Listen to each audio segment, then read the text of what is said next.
Fogelman, Justin Hicks, and Cole Butcher right now, your top 5. But whatever Hettinger had, perhaps pushed just a little bit too hard, trying to catch Caden Quapple. 2 laps to go.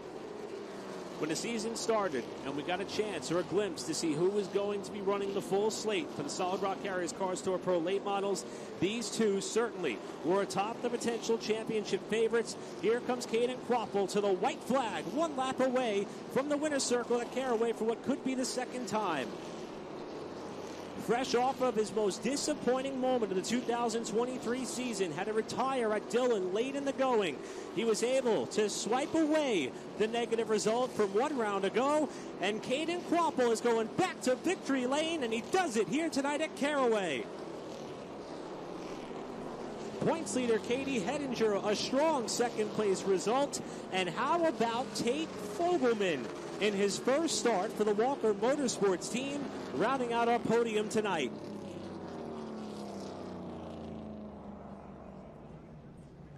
What a drive for this driver and this team. The Highlands Motorsports operation, even though they had to deal with a little bit of heartbreak in terms of the disappointment of what happened to Justice Calabro tonight, it is that of Caden Quapple, who is getting back to the winner's circle under the Cars Tour Pro Late Model banner. Hettinger comes by to offer up congratulations on the main straightaway, while Quapple will salute the packed house here in Sophia, North Carolina on the main straightaway before heading to Edelbrock Victory Lane. And Blake, you can tell by the way in which this car looks, it's got some battle scars on each side. It's got some beauty marks, some donuts. But that's going to be a labor of love before these drivers get ready for their next race on July 8th, being that they're going back home with some hardware tonight. Absolutely, and not the first time that we've seen a Quapple go to victory lane here in the Pro Late Models. Brother Carson went out to Tri-County a couple of weeks ago and was able to win that race. So fitting there that now Caden's able to celebrate and very quickly going to be on the opposite side and cheering on his brother here for late model stocks in 125 laps. But Caden Quapple right back where he belongs in Edelbrock Victory Lane. The reverse victory lap in front of a capacity crowd and landing on the main straightaway Victory Lane here at Caraway Speedway with his whole team coming out to celebrate. And we will do the math to try to figure out how this shakes up the championship picture in the coming days. And you see Justice Calabro down there in the blue shirt furthest away from your frame. After the heartbreak that he had earlier tonight, we hope to see him have another opportunity in a Pro Late Model event. But he is down there as a total team player to celebrate with Caden Quapple before he gets set to climb out of the race car. Let's go down to Jacqueline Drake, who's in Victory Lane with Caden Quapple. All smiles down here in Victory Lane for that number 96. Race fans, put your hands together for Caden Quapple. Let's go!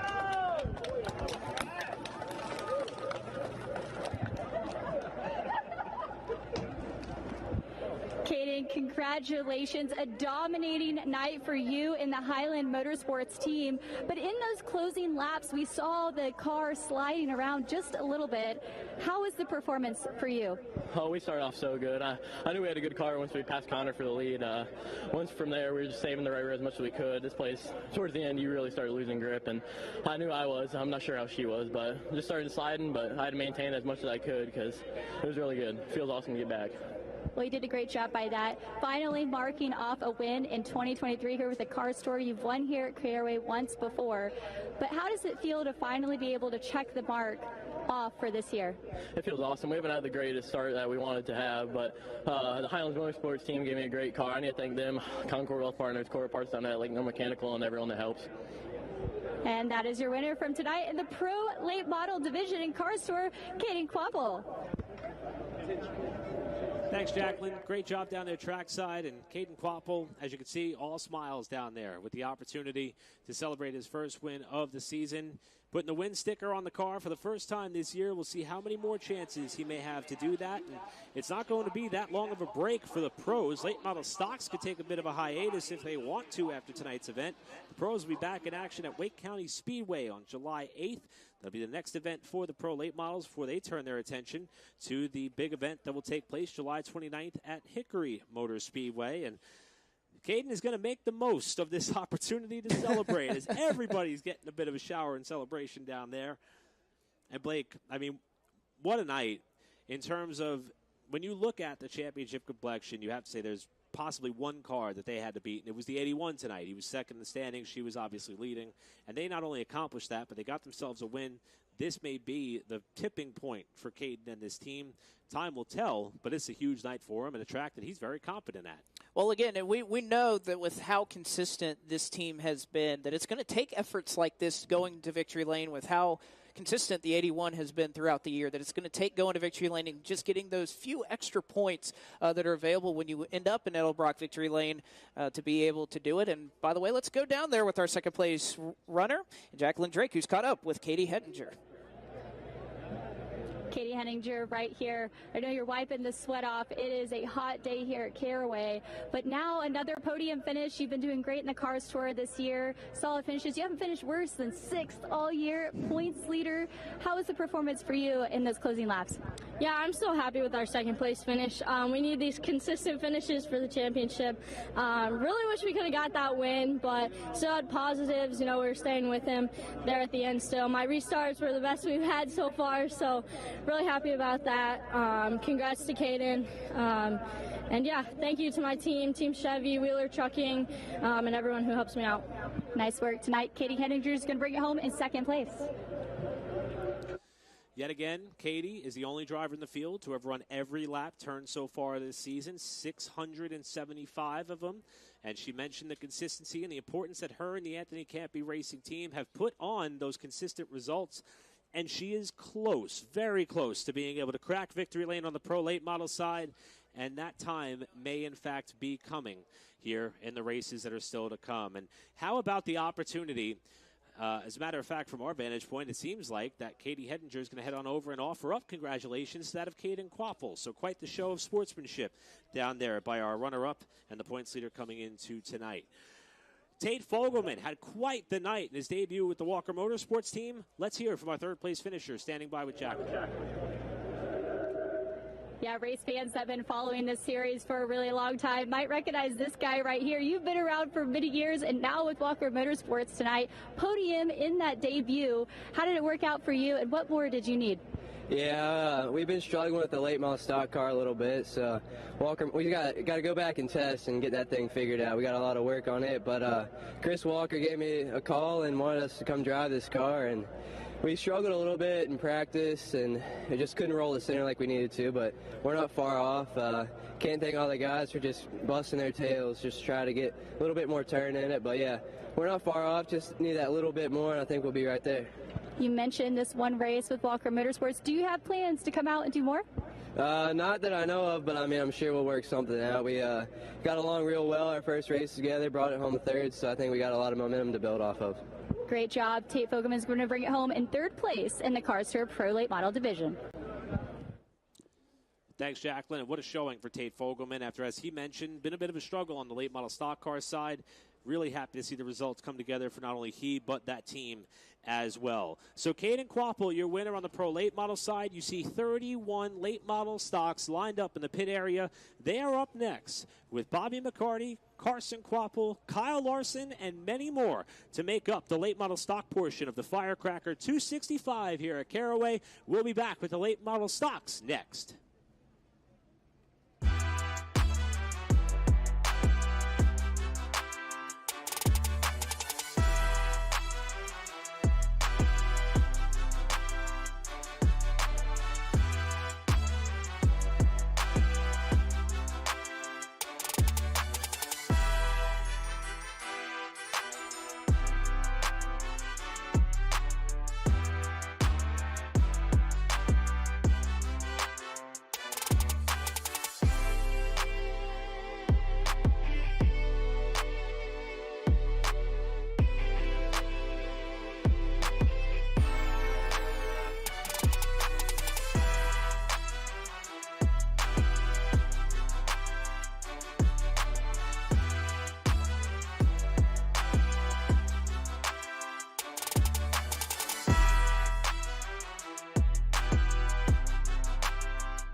Welcome back to the Caraway Speedway, where you can see the pro late model teams are getting set to roll off in order for the teams to prepare to load up and head home here on this beautiful Wednesday night in Sophia, North Carolina, after we just watched Caden Quapple hold off Katie Hedinger for what was a spectacular 100-lap affair for the Solid Rock Carriers pro late models here tonight at Caraway. Katie Hedinger came home in second spot. We heard from Tate Fogelman, who had a great run as well, there in that third position in the late model stocks. All 31 of them strong, getting set to do battle here, fresh off of what was an amazing race that we had at Dominion Raceway.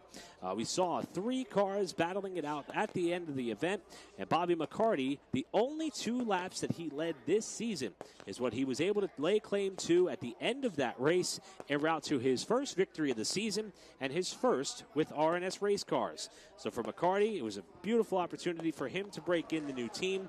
And as you can see, the celebrations have already begun here at Caraway with a fireworks display off of turn number 2 as we are less than a week away from America's Independence Day, a holiday that we all look forward to oh so much. I'm Eric Brennan, Blake McCandless jumping back in with us. Jacqueline Drake's handling everything for us trackside. And Blake, in terms of how we handicap the year and the season, I think we really were looking forward to this chance in order to be out here at Caraway for this midweek event, for this big anticipated event of Kyle Larson returning to late model stock car racing. And oh, by the way, we've got an amazing championship fight. There is so much to talk about tonight, Eric, that yes, we have Kyle Larson in the field. Yes, we have Jeremy Mayfield, who's also in the field. Yes, we have many of the favorites and championship favorites in Carson Quapple, in Brendan Butterbean Queen, and Bobby McCarty, who went to Victory Lane at Dominion last night. There's not really one thing that you can point to specifically that is the only reason fans are tuning in tonight. Should be a great night as well, as we will check back in down trackside with Jacqueline Drake. Yeah, guys, we got a really fun collaboration down here with the number 5 of Kyle Larson and that HendrickCars.com. He's in a junior motorsports late model with Josh Berry as his crew chief, who just recently signed with Stuart Haas Racing. We've got a lot of mix of fun people on this car tonight for the number 5 that's come together for a big show, the Firecracker 246. And Kyle Larson, he's had late model.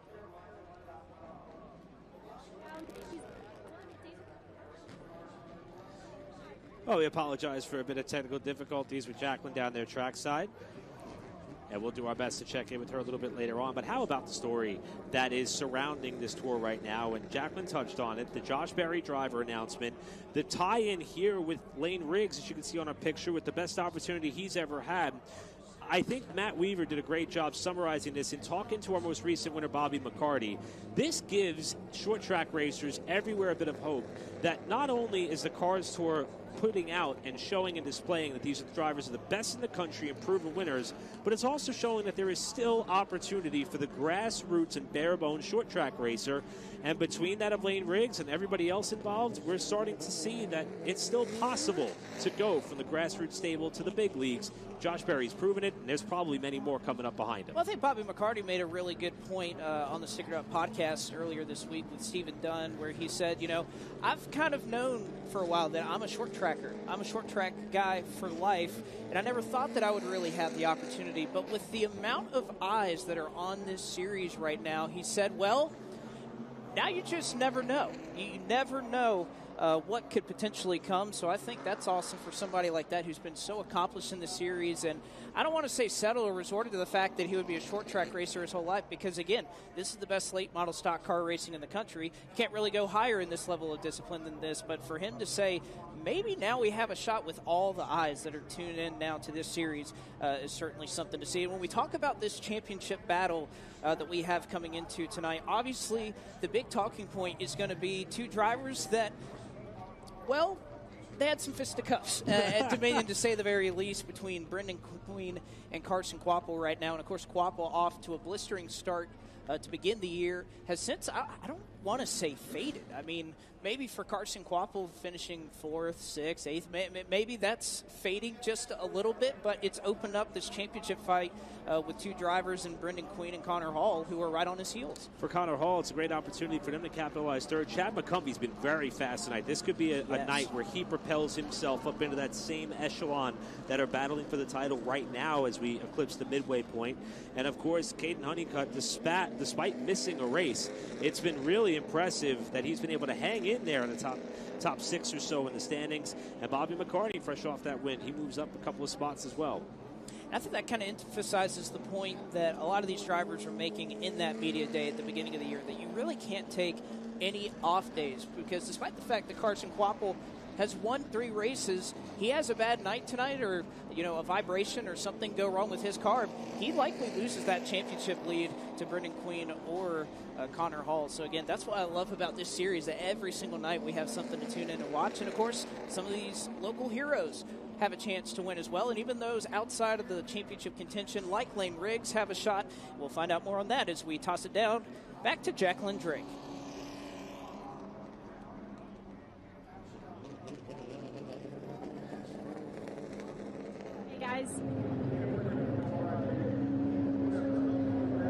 Hey guys, we're down here trackside showcasing number 62 of Lane Riggs. And if you've been following Lane Riggs for a while, you normally see a 99 on the side of his car. But for this race, he's partnered up with KHI Development. And it all started with parking next to Kevin Harvick at North Wilkesboro just a month ago. Delana Harvick passed connection with Scott Riggs, and his father owned a Hooters All-Pro car that Scott actually drove back in 1997. So a board collaboration came about, and now Lane Riggs driving the same 62 that his father drove in 1997. I stopped by to check in with Scott just to see how he felt about it. He said, "This is the first time I get to come to the track and be a dad. I'm usually a mechanic. I'm usually a crew chief, sometimes the truck driver. But today I get to show up and be a dad." Although he couldn't help himself from being a mechanic and working on that 62 today, it's nice to see the Scott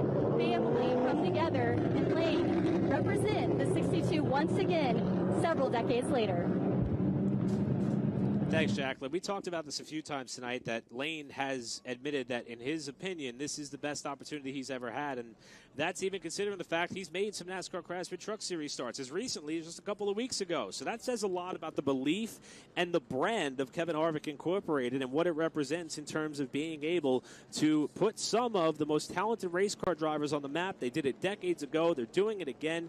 In fact, we'll have an opportunity a little bit later on, perhaps see young Keelan wheel a legend car around the Caraway Speedway. But tonight it's about Lane Riggs, and look at this crowd. You see the grandstands there down in turn number 1 at Caraway, completely packed. When I come here as a spectator, that is where I want to make sure that I got the best vantage point of this racetrack as the cars are coming right at you down in the turn number 1.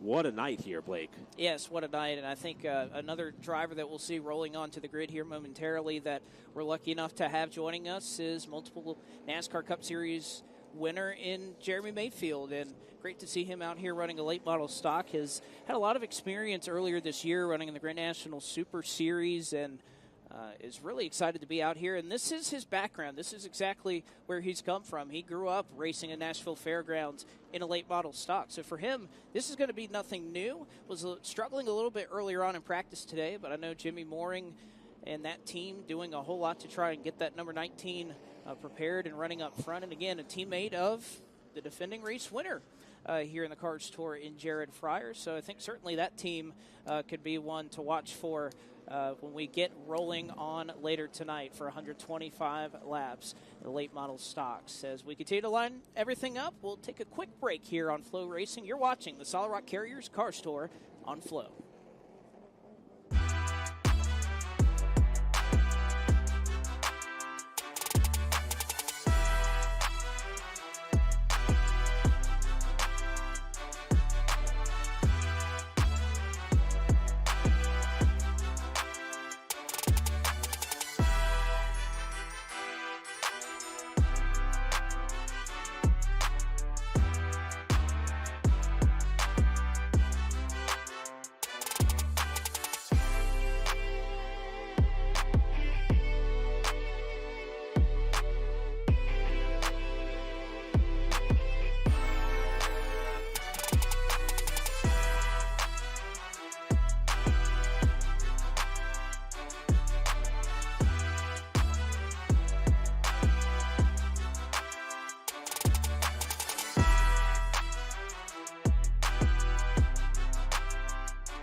last couple of cars starting to slot themselves in line as we get ready for the Solid Rock Carriers Cars Tour Late Model Stocks to run its 4th race here at Caraway Speedway. Going to be an exciting one of this 0.455 mile facility. And Eric, I think we're just about ready to go ahead and line these drivers up and kind of introduce all of you here at Caraway Speedway to the house on who exactly is competing in this race tonight. Yeah, there's a lot of people that we're going to be keeping our eyes on here. It's going to be an incredible night. And how about the fact that you can see several of the fans on the main straightaway have already flocked to the catch fence to get as close as they can to these cars and drivers as they get set to make their way on out here with 31 cars strong getting set to come down for the green flag. The final couple of cars making their way onto the front straightaway. Unfortunately, one of them is still on the pit lane. They will get an opportunity to get that car repaired. We'll keep an eye on that. But, Blake, what do you say? We meet the starting grid for tonight's Solid Rock Carriers Cars Tour Late Model Stock 125-lap feature here at Caraway. And let's go ahead and do that. 31 cars strong, and this driver will be lining up in the 31st position, driving the K&M Collision Ford out of Owensboro, Kentucky. Car number 19 is Jeremy Mayfield. Starting in 30th spot tonight out of Statesville, North Carolina for the Sayville Millington Motorsports team, car number 15, Ryan Millington. Starting in 29th spot, driving the ALL Construction Chevrolet out of Maysville, West Virginia, the 97A of Jason Kitzmiller. Starting in 28th position, making his second consecutive Cars Tour Late Model Stock start for R&S Race Cars out of Mechanicsville, Virginia, 15C, Logan Clark. Starting in 27th tonight, driving the Hefner's Towing and Recovery Chevrolet out of Dallas, North Carolina, the number 95 is Jacob Hefner. Starting in 26th position tonight in car number 5B out of Conway, South Carolina for the family-owned team, Brian Barnhill. Driving the number 42, Pay Cafe Research Partners Chevrolet out of Mooresville, North Carolina, this is Carson Brown. Touring 12 driver for Mike Darn Racing out of Youngsville, North Carolina, driving car number 1 and starting 24th tonight, Andrew Grady. Rolling off from the 23rd spot for Alpha Prime Racing and the Premier Security Solutions Chevrolet out of Mooresville, North Carolina is the 45 of Matt Gold. Starting in 22nd position tonight out of Sharon, South Carolina, fresh off a Pro Legend win at Summer Shootout last night, driving car number 67, Cameron Bolin. Rolling off from 21st in the number 21 car for AK Performance, driving the Four Hats Incorporated Chevrolet out of Jackson, Georgia, Laney Bice. Into the top 20 we go, and the driver who clocked in 20th fastest in qualifying earlier tonight out of Manassas, Virginia, in the Solid Rock Carriers, number 24 for Chad Bryant Racing, Mason Diaz. Starting in 19th spot, driving the number 22 Autos by Nelson Chevrolet out of Claremont, North Carolina, Landon Huffman. Starting in the 18th position in the 18 car, your 2008 Valley Star Credit Union 300 winner out of Reidsville, North Carolina, Jason York.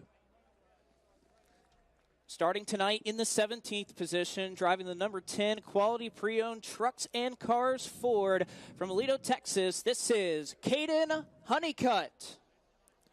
Starting in 16th position tonight, 2021 NASCAR Cup Series champion, 21-time Cup Series winner out of Elk Grove, California, driving the HendrickCars.com number 5 for Junior Motorsports, Young Money, Kyle Larson. Starting in 15th, driving the number 81 Convenience Tire and Auto Chevrolet, coming off his best finish of the season out of Manassas, Virginia. This is Minnie Tyrell. Starting in the 14th position, winner at Langley a few races ago, driving for Chad Bryant Racing out of Hampton, Virginia, car 77, Connor Hall. Looking to go back-to-back, starting in 13th, the number 6 Solid Rock Carriers Ford out of Madison, North Carolina, 3-time defending champion, Bobby McCarty. The only driver doing double duty tonight, starting in 12th position out of Mooresville, North Carolina, driving the number 57 for the Carroll Speed Shop, Connor Zilish. Rolling off from 11th tonight, driving the number 43 Sound Gear Toyota out of Eden Prairie, Minnesota. This is William Sawalich. Into the top 10, driving car number 04 out of Lexington, North Carolina for the family-owned Bassett Racing will be that of Ronnie Bassett Jr. Looking to take it to the Toro boys tonight, starting in the number 7. In the 9th position, the DeWalt Performance Chevrolet out of Walkertown, North Carolina. This is Dylan Ward.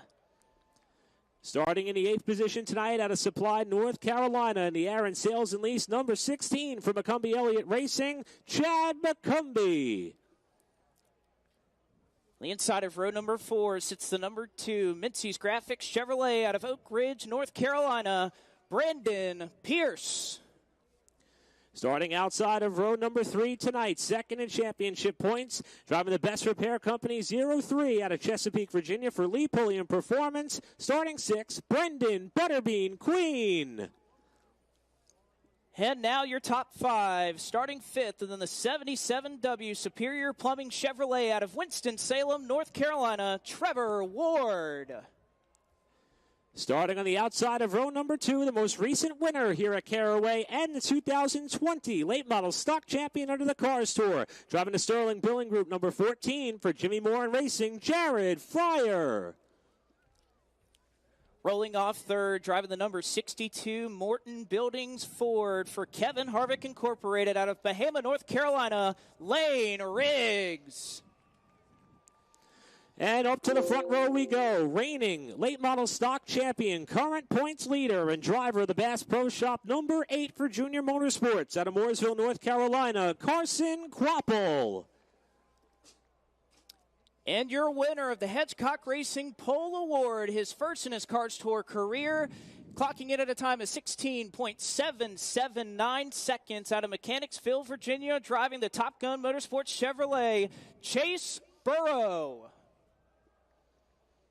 And that is your starting field, 31 cars strong. Let's go trackside to Jacqueline Drake for the command. Race fans, in honor of racing on a Wednesday night and this great crowd at Caraway Speedway, I'd like to ask all of you to stand and say the most famous words in motorsports together. On 3, race fans. 1, 2, 3. Drivers, start your engine.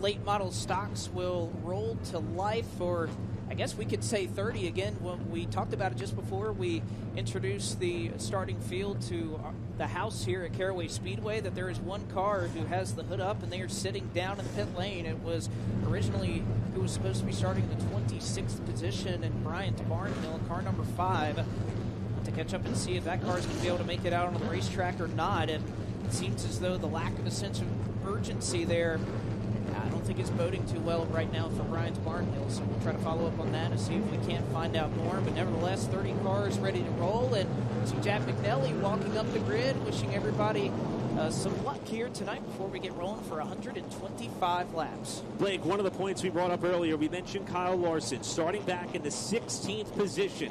Some may wonder if that's cause for concern. Well, this is the 4th late model stock race ever here at the Caraway Speedway under the Solid Rock Carriers Cars Tour banner. Guess how many times the pole sitter has won a race here? Never. As a matter of fact, twice. The winner of the late model stock race here out of the 3 races that have been contested prior have been won by a driver who started outside of the top 10. Larson trying to add his name to that list, as are several drivers who didn't run that well in qualifying, but there are many heavy hitters starting up at the front as well.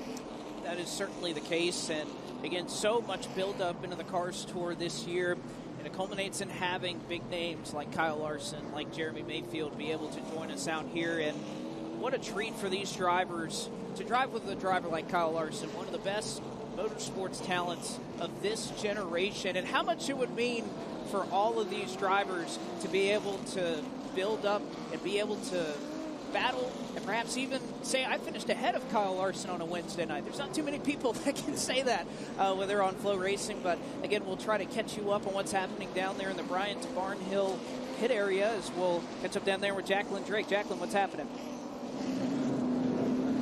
Hands on deck for the Bryant Barnhill Racing team. It was simply a dead battery on that number 5. They are happy that it happened prior to the race. They've got it switched out, and they'll be sending him back out to the field. All right, thank you, Jacqueline. And again, very, I guess, fortunate again when they rolled out for the driver introductions, they pulled it immediately in down to the pit area. So glad that they didn't have to take part of the festivities and the ceremonies and whatnot and be formal to sit there on the pit area. So hats off to the Cars Tour for allowing them to fix that, because we would much rather see a team like Bryant's Barnhill, the small family operation, be able to make their way out onto the racetrack and compete in tonight's race. So I believe Barnhill will take hold of his 26th starting spot when he gets back onto the field, but good to see him out, as I believe we have 2 to go this next time by.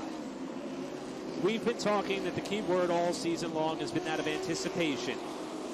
We were looking forward to the season opener. We were looking forward to every race thereafter. Of course, North Wilkesboro has been a staple on the calendar.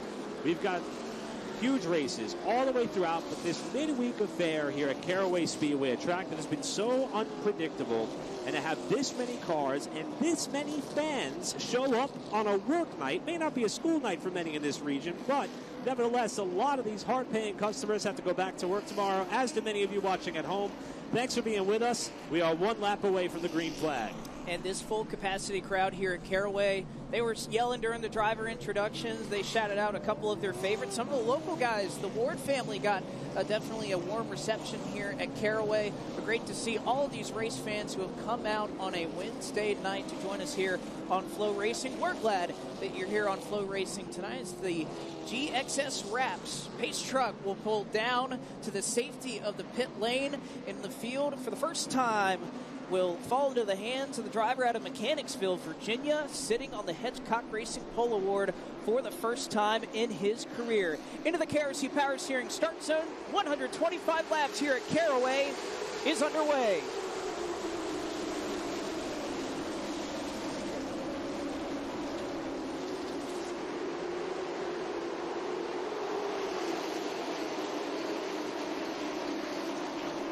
Chase Burrow, who won the Rookie of the Year last season at this very racetrack, will come around to lead lap number 1 as the Junior Motorsports and KHI crew will go side by side off of turn number 2 for second. Quampo able to clear him off the corner. A little bit of contact just behind him there. Jaron Fryer, the most recent winner here. Outside groove in the 14, getting knocked around just a little bit. You mentioned the Ward brothers in the field. That's Trevor Ward starting to hip check, the most recent winner at Caraway last November in the battle for 4th position.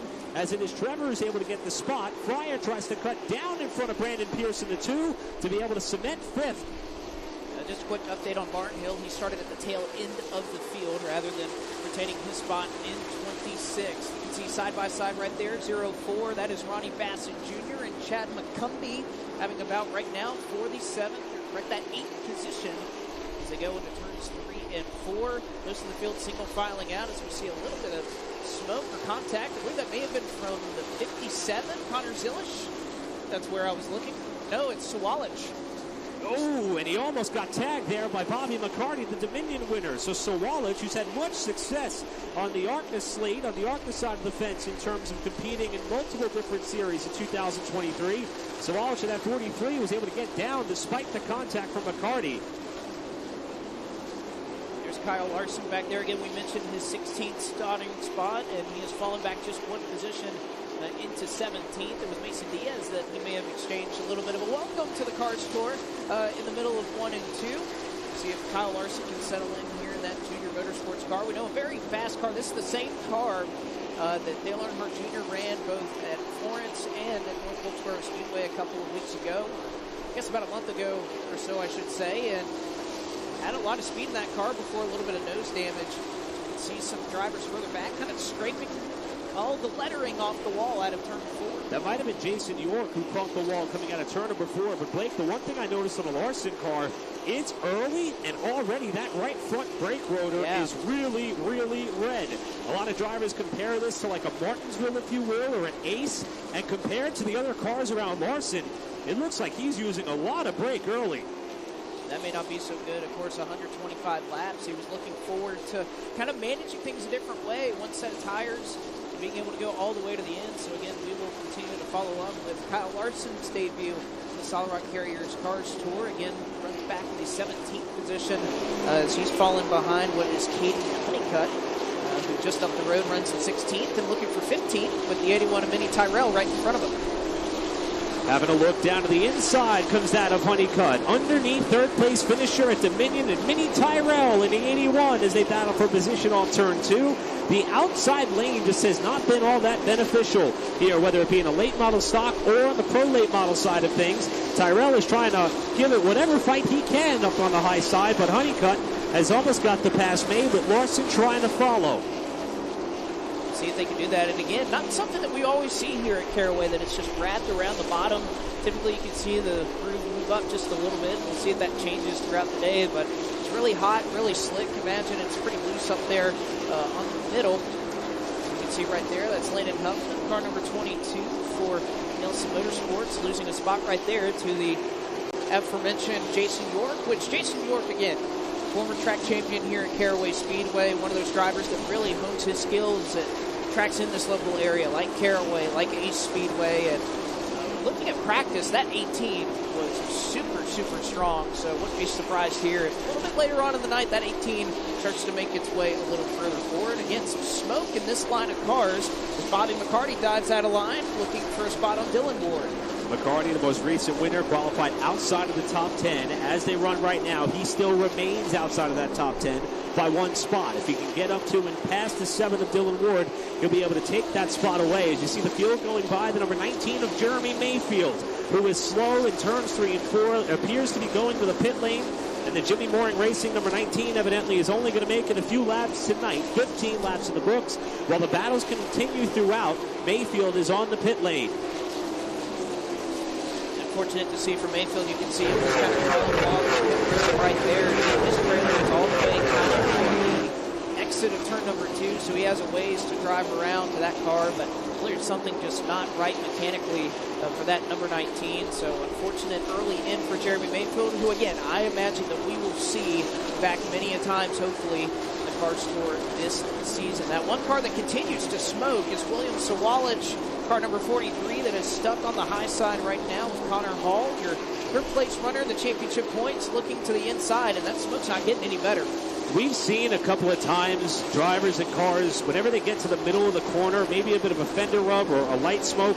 That, however, does not appear to be the type of smoke that you want to see. Not that any smoke off a race car is any good, but nevertheless, the fact that it's when he gets back to the gas, it seems, in the middle of the corner, starting to wonder if perhaps that engine is starting to develop a miss for that of Sawalich. And trouble! Bobby McCarty tags the 7 and spins him up the racetrack in turn 1.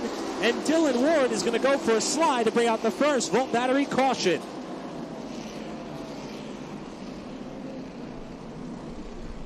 Racing for 10th place gone bad as the most recent winner on the Solid Rock Carriers Cars Tour gets into one of, we'll call him, a hometown favorite. You can see that left rear is clearly down, and the car also appears to be overheating. He's pushing a little bit of water right there, and I wonder if that flat tire is a result of the contact or was already down before Bobby McCarty got into the back of it. We'll have to see. Again, continuing to push water here. If he can get that tire changed, I think he'll be okay. Didn't really hit anything, and again, the rest of the field able to scatter around him. It appears as though. And he's trying to work his way down the banking. I think he's finally able to do it. He's trying to back up, but that left rear tire's not exactly helping matters. The question now becomes how much water has he pushed out of that race car by the time he gets it back to the pit area, and he still can't seem to be able to get the car to roll forward because of that flat tire and the damage that he may have sustained on the left side. Again, Dylan ran this car a couple of weeks ago as a tune-up for Ace and said, well, we're going to be ready for Caraway after finishing with 2 podiums there. And you can see the contact with Bobby McCarty. I think, well, nope. Left rear was not down before they got in the corner, and there's a little bit of damage on the right front fender of Bobby McCarty as well. Take a look at it one more time. McCarty down on the bottom, and see, it puts down that left rear tire. Dylan Ward goes up spinning, and unfortunately still not able to get fired up here. And the safety crew going to go out and talk to that driver and see what they can do to try to get that 7-car rolling. What a heartbreaker for that of Dylan Ward. You mentioned the really good qualifying effort that he had in terms of being so familiar with this racetrack. Of course, brother Trevor also remains up in the top 10. And the call from race control is that Bobby McCarty is going to be sent to the rear as part of his involvement in the incident down in turn number 1. So our most recent winner, if he wants to go back-to-back, we said earlier he would have to do it from outside of the top 10. Now he's going to have to do it from all the way at the back of the field here with still 106 laps to go. But this is Caraway. It could be a little tough to pass here sometimes that far back. Well, it can be tough, and again, we talk about the Cards Tour and how important track position is. Every single track that we go to being put at the back end of the field. I mean, you're talking about he's running up here in the 10th position, as you were talking about, and being able to work back into that when we have 31 cars here, which again, shout out to Caraway Speedway, the promoters here. 31 cars showed up. We weren't sure if we were going to start every single position, but Caraway said we're going to start every car that showed up, and we're going to pay the purse for all of that. So a big tip of the cap, and a very popular decision there in the drivers' meeting that we had a couple of hours ago for all 31 cars that made their way out to the racetrack tonight to be able to start this feature. So Dylan Ward still trying to get that car fired up in the middle of 1 and 2 as he continues to sit perched up on the banking. And we made the call earlier that Bobby McCarty would be put at the tail end of the field as a result of that incident. The race director is right next to us, and they are going to receive another replay of that as Bobby McCarty continues to pace around in that 10th spot. He has not fallen to the back of the field, so perhaps some housekeeping here and decisions to be made, and I'm sure the RNS Race Cars bunch kind of pleading their case on that one. See, the truck is to the back of Dylan Ward and continuing to push Waters. He's trying to get that thing fired up, going uphill. And we'll see one more time. We will take one more look at this incident going down into turn 1. You can see on the top side, getting into 1, Ward, Bobby McCarty, down into turn 1. McCarty's definitely committed to the bottom. He's there. He had a little bit of a bobble there, may have locked up just a tad, but I also don't know if he doesn't kind of have that wiggle into the corner if they still don't make contact right there. I have to say, we have a great team with us here tonight, all around this racetrack, and we had someone who was in our ears saying you could almost see the skid marks from Bobby McCarty's car as they went down to turn number 1. I wonder, and you can see how much damage there is to the right front of McCarty's car. I wonder if he saw the 7 coming down, got on the brakes, and instead of being able to slow down, the car just kind of went straight on him, and he ended up center punching the left rear tire on Dylan Ward's car. He is going to be sent to the back, but that may be the incentive they want to have here to try to fix this damage on the front of that race car. And we'll take a look at what the team's agenda may be as he comes down to the pit area. And as you can see, passing some of the members of the Ward camp, not so happy. But Marcus Richmond and his team are going to try to do some work there on that right front now that they have been relegated to the tail end of the field. Yeah, confirmation there that that penalty will stand. And so with that, they were going to be willing to kind of sacrifice having that damage to keep the track position. Shows you how important it is. But certainly you can see Marcus Richmond and the rest of the team going to work on that right front fender with a little bit of damage. And we'll see if we can't hear more with Jacqueline Drake, who, as you can see, is right on the scene.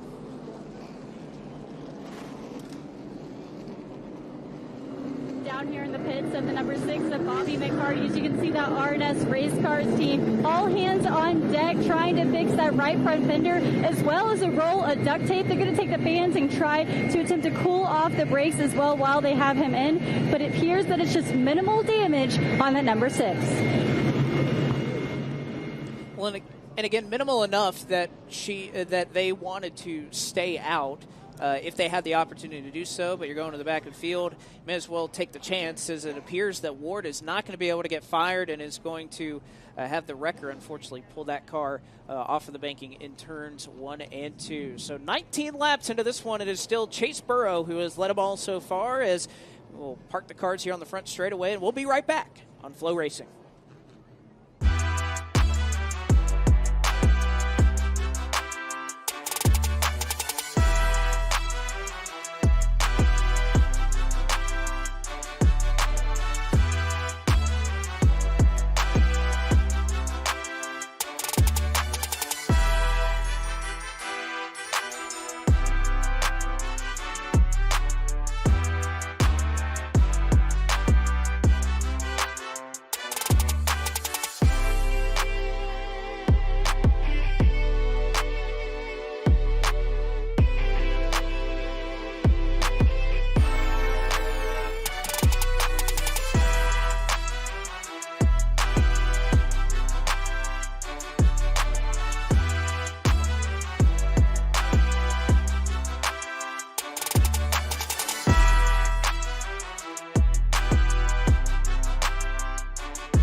Back with you live here at Caraway Speedway, lap 19. We are under red flag conditions after an incident between Dylan Ward and the number 6 of Bobby McCarty. Ward's car unfortunately being towed on the wrecker right now off of turn number 2. As you can see, some heated discussions, I think, going on with Dylan Ward and his crew.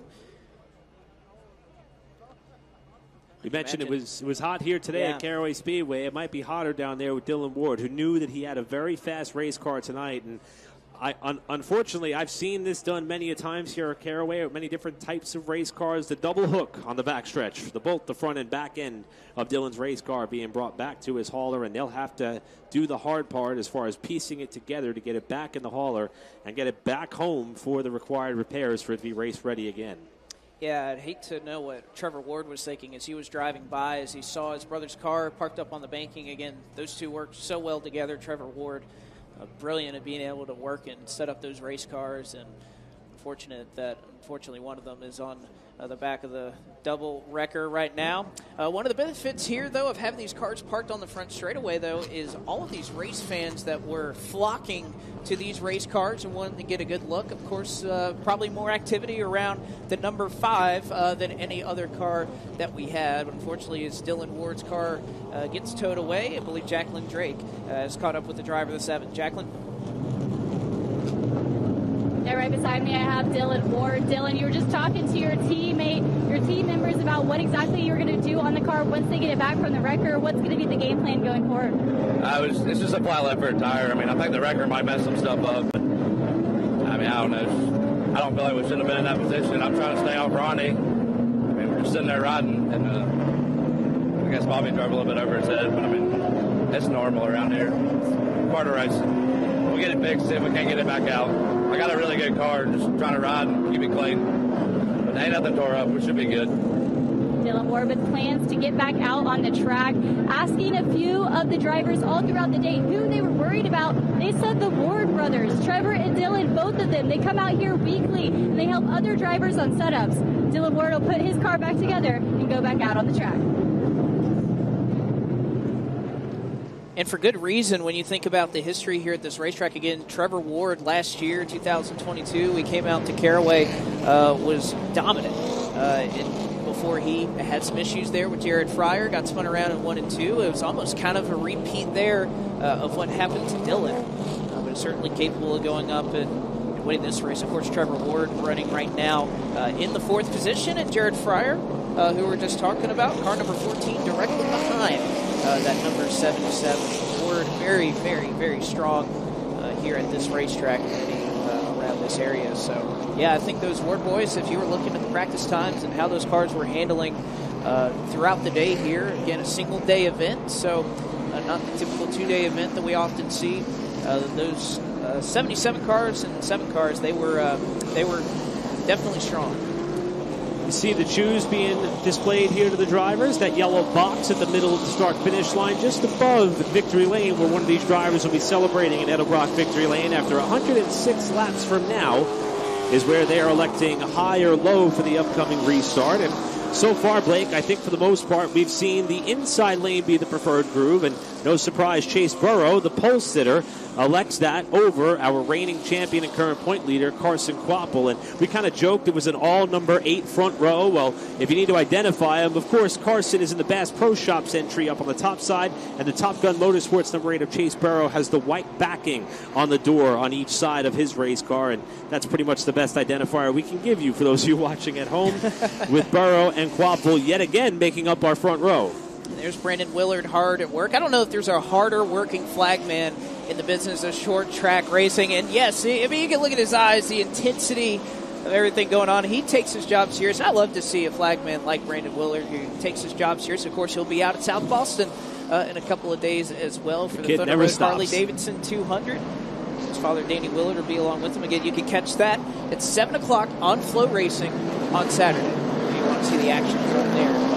Working their way to the KRC Power Steering restart zone is a pair of 8s at the front of the field. Chase Burrow on the bottom, Carson Quapple on the top side, and we'll get back going here for lap 19. And a big bobble at a Carson Quapple on the top side as now he may look for the top spot off at turn number 2. And how about Lane Riggs electing to perhaps change lanes as Quapple is trying to do the impossible? Not quite. Thought he was going to make the pass there on the high side. That would have been the first time we've seen that all night long, and they're bouncing off each other in one. See if Lane Riggs can take advantage of it. They go side by side once again off the corner. Definitely better in 1 and 2. It's really the top side of 3 and 4 as drivers can just not get back to the gas. A little bit of a bump there up the banking. We'll see it once again. Quapple down to the inside, or to the outside rather, can get the run off at turn 2, but 3 and 4, that's been where it's been really hairy as they are all over each other further on back as well. But Quapple able to get the run off at turn 2, a little bit of smoke, a lot of smoke from all of these drivers, and Carson Quapple takes the race lead. Quapple had help. He had an opportunity there to get around Burrow on the top side. Lane Riggs gave a little nudge to the backside of Burrow, and that was how Quapple made the pass. Look at McCumbee trying the crossover on Connor Hall in this double-wide battle. That's about 4 to 5 rows of cars battling for positions at the bottom portion of the top 10. And they're all running behind Chad McCumbee, the number 16, and the 77 of Connor Hall. And what a turnaround it's been this year for Chad McCumbee. Last year, it was just bad luck. Any wreck that happened, he would somehow find a way to be involved in it, but nevertheless has been so consistent this year. He's going to clear your third-place championship runner in Connor Hall. Is William Sawalage may have gotten contact from Tyrell, who's sliding in, and Diaz looks to the bottom. Tyrell has some damage on the left rear quarter panel. Oh, and Honeycutt almost got to the back of Zillage as he caught the curve to dive inside. And Kyle Larson is smack dab in the middle of it as there's a big tire rub on Mini Tyrell's left rear. See how much longer that can last, and you can see it caving in. That fender right there Can he continue to run, or is he going to have to pull it down to the pit lane? It's going to be tough to do with the long line of cars that would be behind him as Larson's in the fence. Larson got up into the wall. He's trying to get down if possible behind Diaz. Tyrell still out on the racetrack. It appears as though that fender is starting to clear itself, or he's running out of Hoosier rubber for it to rub against. As now the one car of Andrew Grady looks to the inside with Connor Zilish almost tagging the wall. 5 cars up the road. Larson in the fence may not be too uncommon of a phrase if you're a dirt racing fan, but still going on this battle with Minnie Tyrell on the top side, Andrew Grady down on the bottom. It seems to have worked itself out for now, but unfortunately Minnie Tyrell continuing to fall through the field after what was certainly his best run of the year at Dominion, a racetrack that he calls home with everything going on with Minnie's mission. Boy, was it great to see that number 81. So many fans out there were going crazy when he moved up into third and almost had a chance to win that race with all that was going on. We keep watching this battle. Let's go back and see what happened to Kyle Larson outside of Mason Diaz, the white number 5. Bang! Oh, he kind of followed Zilish into it. Zilish got wide off the corner, and sometimes that's just a case of following the mistake in front of you. Zilish may have just scraped it. Larson got a little bit higher, and no, Bryant's Barnhill, we saw it on their shot there. He's onto the pit lane as well, the other number 5 car. Yeah, has been a good couple laps for the number 5s. Larson into the fence, Barnhill back on the pit lane. Now Larson inside of Connor Zilish as they continue to battle for positions here just ahead of the number 22 of Landon Huffman in the Nelson Motorsports entry. Andrew Grady just behind, and Minnie Tyrell, the 5th car in your picture. It appears as though he has survived that left rear tire rub as he's been able to continue on the racetrack. And we haven't seen any more smoke come out of that car. I tell you what, solid run there for Landon Huffman, who's making his way up the field. He's gained a couple of spots since the drop of the green flag. While all that was happening, look at Lane Riggs, who has started to chase down your race leader in Carson Quapple. Talked about coming in about how big of an opportunity that Lane Riggs thought it was for him to be driving this number 62. He said, this reminds me of when Dale Earnhardt Jr. gave Josh Berry an opportunity to drive for him. Of course, the Riggs and Childers family, they're pretty familiar with one another, as Rodney Childers was a crew chief for Scott Riggs back in the day of the NASCAR Cup Series. You can see Dylan Ward has made his way back out onto the racetrack as well. But Lane Riggs taking full advantage, and again has done a lot of work with his family-owned team here in the Karts Tour. Has 8 or 9 wins to his name, but I think he views this with the competition that we've seen the last couple of years to go to victory lane in a very, very quality ride. All the while with Riggs moving up into the 2nd spot. That means our pole sitter in Chase Burrow has fallen back to 3rd and is under fire from several cars. Here's a battle a little bit further down the running order inside the top 10. The first white car is 77, winner at Langley Speedway, Connor Hall. The 10 is Caden Honeycutt, and the 16 is that of Chad McCumbee. All drivers in the top 6 in the championship standings, all vying for positions here up towards the front half of the field. And starting to kind of chase down that block of cars that you see in front of them. Brandon Pierce a little further on up the road, and I think Connor Hall, this Chad Bryant Racing organization, would be shocking to not see them kind of continue to move their way further up the road, as we are already 38 laps into this one, clicking along very quickly. At this point, 4-5-5 oval. You can see them continuing to run single file behind them. We mentioned earlier the battle for the lead starting to heat up. And indeed it is. It's down to about a car length or so between Carson Quapple and Lane Riggs. As now Honeycutt and Connor Hall go side by side. Honeycutt not able to get the drive off of turn number 2 to pull up to the numbers on the number 77 of Connor Hall. Honeycutt will fall back in line. He's got some breathing room between he and Chad McCumbee, who's the next car behind him.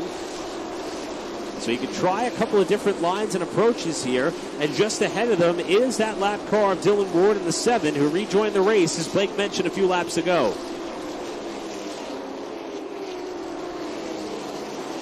There you see it, the battle for the top spot. Carson Quapple, who took an interesting excursion this past weekend, doing something he's not too familiar with. He made his road course debut in a TA2 Camaro at Mid-Ohio Sports Course. So interesting weekend there for Carson Quapple. Ran to the top 5. Have a shocker. that Carson would be able to do that. But the Battlefield lead is on off of turn number 2. It's down to just a couple feet now between Carson Quapple and Lane Riggs. And Lane's been able to do this in 3 and 4, run just a little bit higher and try to carry that momentum off of turn number 4. Has kind of run a little bit of a different line than Carson, but can't really argue with the results. It's working for him right now. Think back to last year when the old North State Nationals was held at this racetrack, $30,000 to win, and it was Carson Quapple who took the checkered flag in what many believe is still to this day one of the biggest wins in his career so far. Lane Riggs trying to chase him down. We talked several times about the opportunity at hand. These opportunities may be hard to come by, and for many racers, few and far between. The question is, what do you do with said opportunity? Riggs one spot away from being able to control this race with 80 laps to go. Again, still a while before we would have to worry about any competition. Caution is Chase Burrow, your pole sitter, has an issue off of turn number 2. Believe it's a flat right front tire that we can see from our vantage point up here. We talked about Top Gun Motorsports and how much bad luck. That was close. Man. Chase Burrow will come to a stop there, and certainly the caution flag was needed there, as I think that was Carson Brown that nearly made contact with him. Happy to hear that I wasn't the only one who thought that was a little bit close there, as Jared Fryer tries to evade the 8 cars. He gets set to come down the pit lane. But Burrow evidently having some problems here. This would be the second race in a row that we've seen him running in the top 10 and having an issue. Perhaps it could be related to the right front. And due to the fact that he stopped to draw the yellow, and boy, when he goes back and looks at the replay, maybe it wasn't as close as it looked like from our vantage point, but Matt Gould nearly went through that 8 car on the backstretch, and he will be assessed, Burrow that is, a 1-lap penalty for stopping on the racetrack to draw the yellow. I can understand the penalty, but I can also understand if you're Chase Burrow, you're so slow at that point, being able to cut across traffic. There's not really, we're kind of spread out. We've been running long enough. There's not really a good hole to try and get down onto the apron. But you can see Chase Burrow, he just threw the water bottle out of the car. We talked about definitely more than just a flat right front tire. You can see the tire's up. Seems eerily similar to what happened to them at Dominion, where they stayed in the game and battled through the night and was able to still muster up a top 20 finish by their ability to not give up and not load up and go home. And it appears as though they are trying to bolt on another Hoosier tire there on that right front, which they do have emergency tires at their disposal if needed. They do have to be approved by an official, however, so that's something to keep in mind as well. But nevertheless, this is not the way in which our Hedgecock Racing Pole Award winner thought his night would go, based off the fact he started on the right foot. You know, see the issue as it develops. You can already see a lot of sparks coming out from underneath right there. Going into turn number 1, right as the car unloads and starts to settle to make its way through the corner. And then automatically it appears as though he knew that he had a problem and washed up the hill. As we see another Volt battery caution. There's Brandon Willard, the hardest working flagman in the business. I think you can see the streak that 8 car left here on the pavement at Caraway. You can even still, if you kind of look at the top end of 1 and 2, you can probably see what's left of Dylan Ward as well after his spin. But several cars taking the opportunity to come down to the service of their crews. Just looking at my vantage point, Carson Brown, Jason York, obviously Chase Burrow's down there as well, Ronnie Bassett Jr., Dylan Ward, Bryant Barnhill, Cameron Bolin has pulled his car down to the attention of his crew.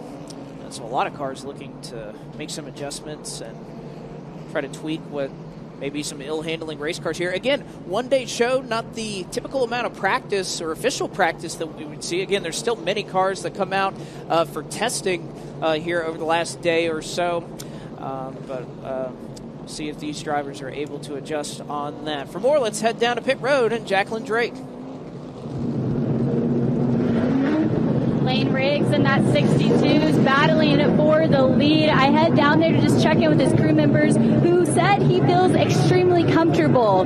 He himself had said this is the best car that he's ever driven. When checking in with their crew members, I said, how good is he? They said he feels really good. We're going to see in these next few laps if he's able to take the lead. Thank you, Jacqueline. And, oh, man, that's one thing you don't want to hear if you're the rest of the field as a driver running in second who says, this is the best car I have ever driven. That is quite a statement there for Lane Riggs, because he has run and he has won a lot of races in his late model stock car career. Quite the tip of the cap for the reigning National Series champion in terms of the NASCAR Advanced Auto Parts Championship. As the field has taken the shoes, we are a lap and a half away from getting back underway. I want to say hello to everybody watching along on Flow Racing. There's been so many people checking in from so many different elements and facets of the sport. As a matter of fact, the Asphalt Modifieds, the Smart Modified toy, you'll be able to catch here on Flow Racing this coming Saturday from here at Caraway Speedway.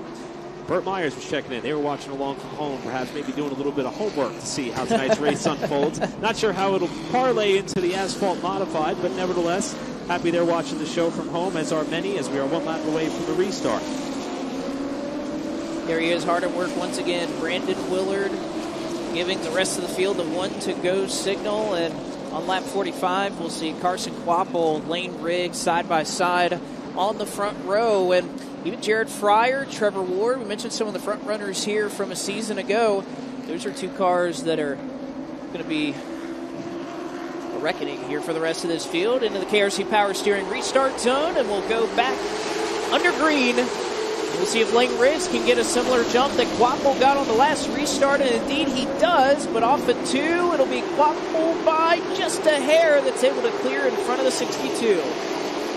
Kvapil's going to be able to go back out in front of the field while Jared Fryer moves up into third. First side-by-side battle is for fifth, and that is Brendan Butterbean Queen in the 03 inside of Connor Hall. 2 winners on the season in 2023 so far. As a matter of fact, Butterbean's teammate, Brandon Pierce, in the 2 car, having one of his best runs of the year so far, trying to follow his teammate through. He's to the inside of Connor Hall. Contact will shoot Hall up the hill and allows, like you said, his teammate in Lee Pulliam Performance, the number 2 of Brandon Pierce, to go along with him. Caden Honeycutt has become a part of this battle as well. He's moved by some of the slower traffic behind him. Mason Diaz, I think, kind of has the same thinking of what he had at Dominion. Has a car that is capable of moving up through the field. And oh, by the way, making up some more spots, that number 5 Junior Motorsports car, Kyle Larson, starting to crack his way up into the top 10. See Larson going around Chad McCumbee. He's up there mixing it up with some of the best. As McCumbee, he got a little bit sideways there. I don't know if he had a problem or if he got tagged from behind by Sawalich. Here comes Tyrell to the inside of the 81.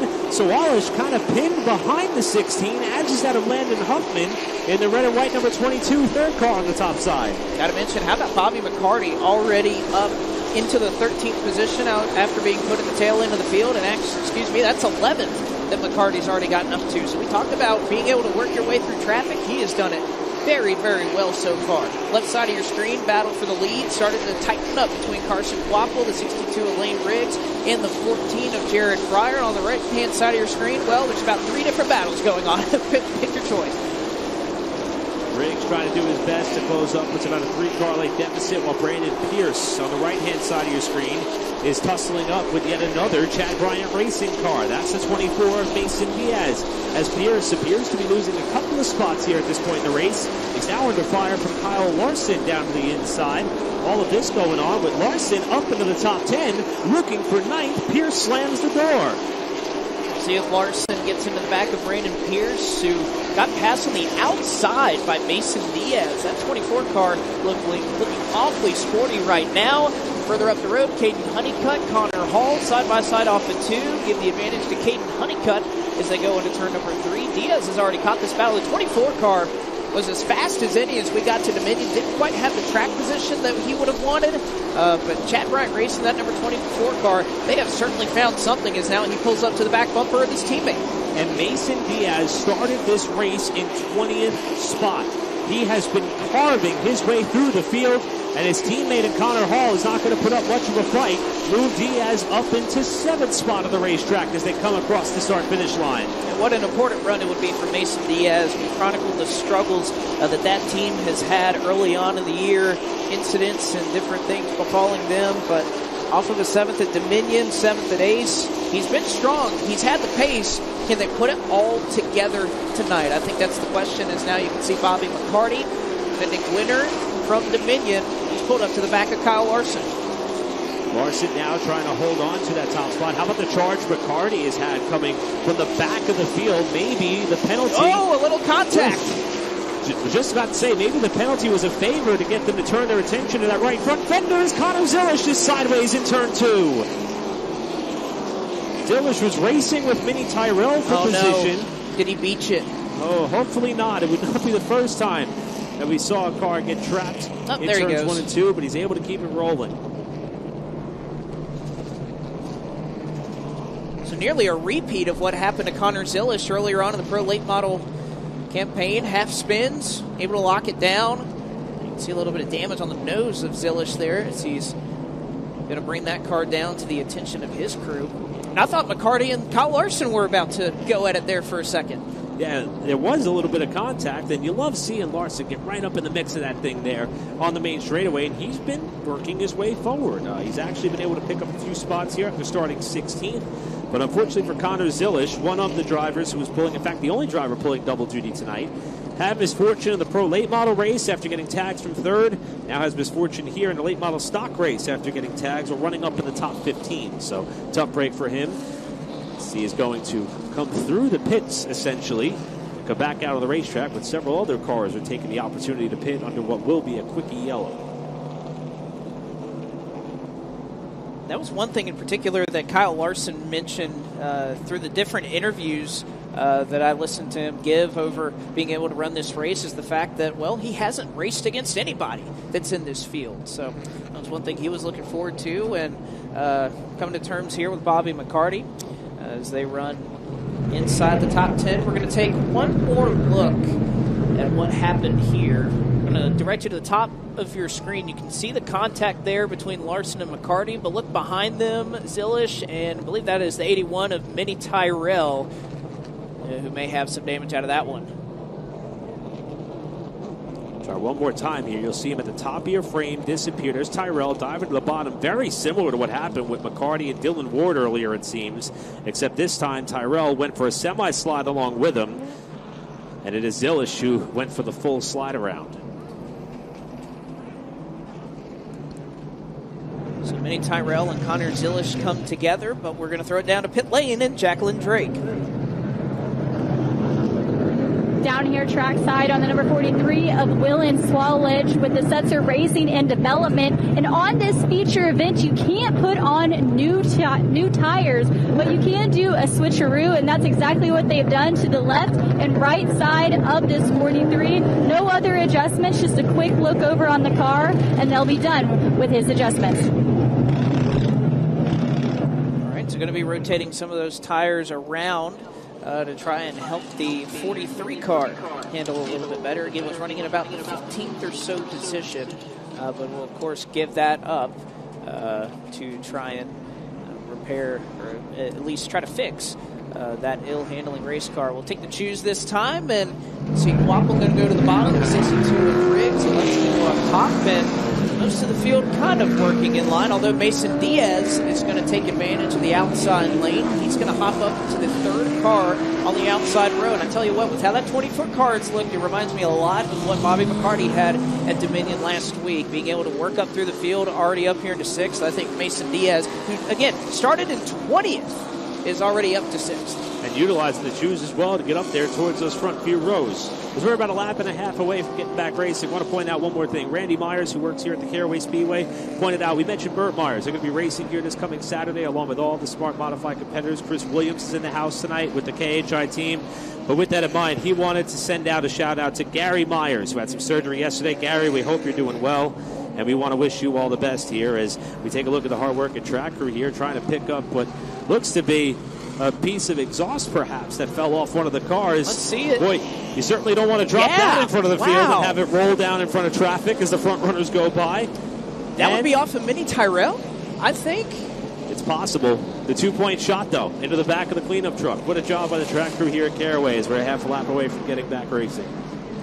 Oh, wow. Okay, so a little bit of debris down there on the racetrack, and again, we'll have to look and see. That's not something you want as a driver, to have all those fumes not going out the tailpipe and coming into that cockpit. That's not something that you want to be dealing with for sure. Into the KRC Power Steering restart zone, launch on the outside, nearly a dead heat at the stripe. You could probably give the advantage to Lane Riggs by just a hair as they work off of turn number 2. But again, Quapple too strong on the back straightaway, looks to have the lead, and indeed he does. Laney Bice dusted off the 3rd lane all the way at the backside of the field as Quapple takes the lead. Now it's Trevor Ward with his hands full as the first car in the outside lane, and Mason Diaz is kind of trapped up there. Remember, he picked the outside of row 3, and he finds a void behind the 10 of Honeycutt to get down. Yeah, he's going to lose a spot or 2 through that, but of course now he's on the bottom and has a chance if he can get a run off the corner and stay alongside Trevor Ward, and indeed he does. He's going to have something to say here as they touch into 1 and 2. A little bit of door swapping right there for Mason Diaz and the 77 of Trevor Ward. Ward holding him tight down to the bottom of 3 and 4, all the way nearly down into the curbing, but it appears Mason Diaz just not going to be denied right now. Pulls ahead just by a hair, and will Ward try the crossover here going into turn number 3? He looks low, and nope, not going to happen this time.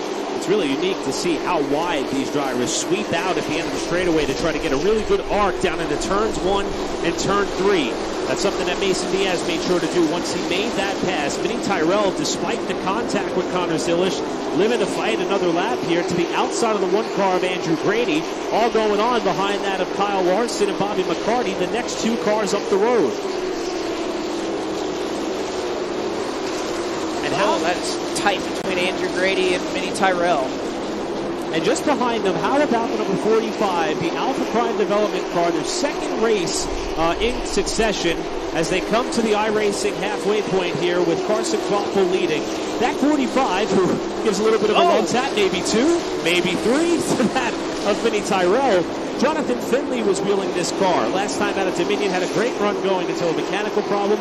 This is the son of NASCAR Craftsman Truck Series crew chief Phil Gould, who just celebrated a win with Carson Hocevar. You see the Nice Motorsports logo on the rear deck lid, and Gould is having himself a solid night, working his way up towards the front of the field, and he's working his way to the inside of our 3rd place finisher from the last time out, Vinny Tyrell in the 81.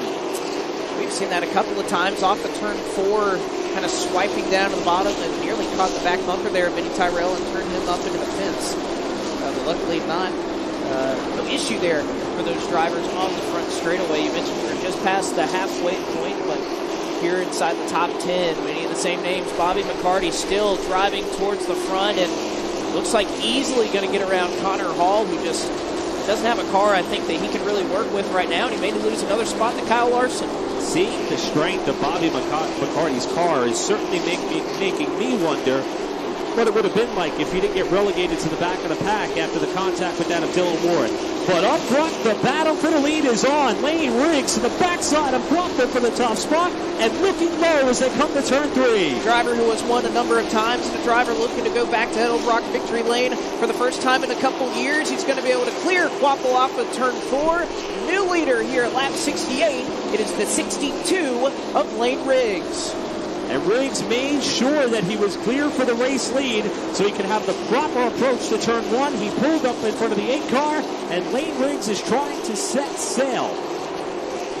And boy, has he set sail. Already a couple of car lengths here as Quapple falls back. And you mentioned the brake rotor that Kyle Larson was dealing with. You could probably see the same thing on Carson Quapple. And talked to his team a little bit earlier today. There was a little bit of a vibration that team was experiencing that they were trying to diagnose over the last day or 2. They're still fast, haven't lost a lot of speed, but that is one issue that team has been dealing with. Not sure if they were quite able to sort it out before they turned them loose for the green flag. But nevertheless, perhaps maybe that coming into play tonight from Junior Motorsports out there. And that ever-present blue smoke or blue haze that seems to come off the right rear of that car. Now it appears as though the rest of the field has kind of figured out what that is, because everybody appears to have it, including that of the team car, the 5 of Kyle Larson, and the car that he's chasing in the 77 of Connor Hall. This is a battle inside the top 10 as they come down to turn number 3 with Bobby McCarty further up the racetrack. An impressive Cars Tour late model stock debut, not his full asphalt late model stock debut, but Kyle Larson is doing great tonight, 1 spot out of the top 10 as they run. Well, and I think when you look back to how many of the NASCAR Cup Series drivers ran here back in North Wilkesboro Speedway, it was around 15th or so. 15th or 20th is kind of where you found the Ross Chastains, the Brad Keselowskis, the Chase Briscoe. Briscoe actually led a great portion of that event. And I think Larson right here just trying to find his way again. When he went out in practice, again, a lot of these guys will mock up, they'll tape up, they'll not have stickers on, but go out and qualify. Not the case for Kyle Larson. Kyle Larson's focus was trying to get as many laps as possible, race runs, trying to get this car ready for race trim. And I think you can see that here, that he's raced his way forward as he nearly gets into the back of Connor Hall. Middle of 1 and 2. Again, this will put him inside the top 10 if he's able to make his way by. Just saw a piece of debris come out from underneath the 77 of Connor Hall and went up towards the turn 3 wall. The race stays green for now. As you got Bobby McCarty looking to the inside of Brandon Pierce for position. Not sure if that was a piece of body work or perhaps something not too far behind or underneath the fuel cell, if you will, in the 77. But nevertheless, the race continues on, and McCarty looks low on Pierce. Remember, too, Larson kind of scraped or had pretty significant impact with the outside wall off the turn 4 a little bit earlier, but Bobby McCarty completing his drive through the field after that penalty a little bit earlier on in the night. Going to be able to make up one more spot here, and Bobby McCarty up into 8th past the number 2 of Brandon Pierce. Connor Hall going to look to pounce on that as well, as a long line is forming behind the number 2. And that's starting to accordion that whole group back together, as you said, Blake. McCarty, Pierce, Hall, Larson, and also coming to the picture, Andrew Grady is having a fantastic night in his number 1 car for Mike Darn Racing. The Touring 12 driver is certainly putting together what could be one of his best results of the season as he continues to climb up the running order with the top 10 just out the windshield. Well, again, he's looking for his first top 10 of the season. His career best here in the Solid Rock Carriers Cars Tour was 9th that he matched last year at Hickory and at Wake County in 2021. So Andrew Grady, definitely a night to write home about so far here, the opening 79 laps. But as we approach just about 80 or 45 laps to go, I guess I should say, you see Kyle Larson look to the inside and honestly has a little bit of damage on the nose that was very reminiscent of what Dale Earnhardt Jr. had in this car at North Wilkesboro a little over a month ago. As he gets by Pierce, Grady's going to follow. It was interesting to hear Dale Earnhardt Jr. explain on his podcast earlier this week how this deal kind of came together. It's been in the works for a while. Schedules and off weeks have all been things they've had to take into consideration to get him fitted for this car and this opportunity. And Larson appears to be having a good time out there, and he continues to float his way up the charts. That he does. Unfortunately for Brandon Pierce, looking to go backwards right now in his lead podium performance Chevrolet. He's looking a little bit free right now as that number 2 car. And you're talking about the 45 making his presence felt. Here comes Gould down to the inside. At least was looking down to the inside there for just a moment. And talk about the number 22 of Landon Huffman here as well in the transition phase that it has been for this Nelson Motorsports outfit. And the number 22 is the 45, and 2 will make a little bit of contact, swipe some paint there in the middle of 1 and 2. But Huffman was quite frank when I was talking with him earlier about being able to try and turn this team around, the amount of work that has gone in, the expertise that he's trying to bring to this race team. And I think you're starting to see the signs of progress there with Nelson Motorsports trying to turn things around. And Landon Huffman, remember, got wrecked last week, ended up coming forward up through the field and finished pretty well up in the 13th spot after being wrecked in about the middle portion of the race and racing his way forward tonight as well. And he said he was plowing tight here yesterday, but they've really turned that car around today. And that level of resiliency will certainly go a long way for Huffman and company as the races go on and as they continue to build their own relationship. Remember, Bobby McCarty departed this team in the offseason, 3-time champion with that organization. It takes some time for the chemistry to start to come together, and Huffman and the Nelson Motorsports operation appear to be on the right track to putting all that together, as Brandon Pierce has been sideways pretty much off every corner. But one driver who does not have his hands full at all, at least so far tonight, is that of Lane Riggs, who is out in front of the field with now coming up on 37 laps to go and some lap traffic up ahead. And I go back to that statement he made, how this is the best car he's ever driven. And Lane Riggs, I mean, he has won so many races in a late model stock car. And what a big opportunity it would be for him to really showcase his skills. And I remember watching him at IRP, was sitting up in the grandstands when he ran that NASCAR Craftsman Truck Series race last year. And the moves that he was able to make, he raced through, drove up through the field, lost spots on pit road, went all the way to the back, a lap down, drove up to the Lucky Dog through the field, had to go to the back of the field, and ended up finishing about 6th or 7th in that race. And you can tell the moves he was making in that race and how he was able to maneuver his car, when to be patient, when to be aggressive. Lane Riggs is the complete package, and I love that, especially here in this race car. He's done it a number of times with he and his father's race team, but great to see here with KHI and a car that Rodney Childers has been turning the wrenches on for quite some time, that he's able to accomplish what he's setting out to, and that may be in Edelbrock victory lane tonight. We're coming up on that potential time here with 33 to go next time through. This is Brendan Butterbean Queen in the 03, running in 4th. Caden Honeycutt just behind as the front runners are starting to navigate their way through some lap traffic, and it is helping Lane Riggs extend the lead just a little bit. The lead is now over 1 second, while Mason Diaz's climb up through the pack may not be done yet, and boy, is he digging in that 24 car.